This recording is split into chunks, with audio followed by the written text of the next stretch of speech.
আপনি কি এমন একটি স্কুলের কথা শুনেছেন যেখানে ক্লাসরুম তৈরি বাঁশ দিয়ে, ছাদ ঘেকে আছে নারিকেলের পাতা দিয়ে, যেখানে ছাত্ররা বইয়ের পাশাপাশি শিখছে কিভাবে সৌরশক্তি ব্যবহার করে বিদ্যুৎ তৈরি করতে হয়, কিভাবে বৃষ্টির পানি ধরে রাখা যায়, কিংবা কিভাবে প্লাস্টিক পুনর্ব্যবহার করে নতুন কিছু তৈরি করা যায়?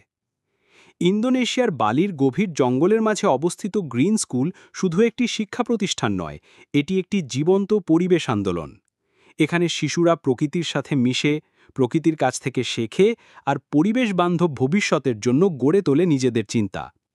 দেখলাম কিভাবে একটি স্কুল গোটা পৃথিবীর শিক্ষার ধারণা বদলে দিচ্ছে।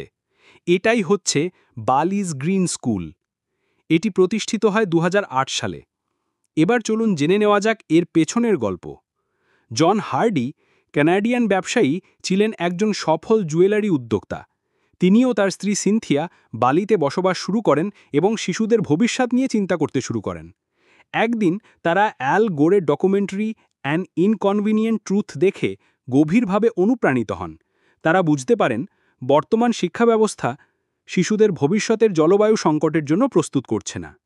এই ভাবনা থেকেই জন্ম নেয় গ্রিন স্কুল বালি, একটি এমন শিক্ষা প্রতিষ্ঠান যেখানে পরিবেশ, প্রকৃতি ও সামাজিক দায়িত্বের পাঠ দেওয়া হবে হাতে কলমে শেখার মাধ্যমে।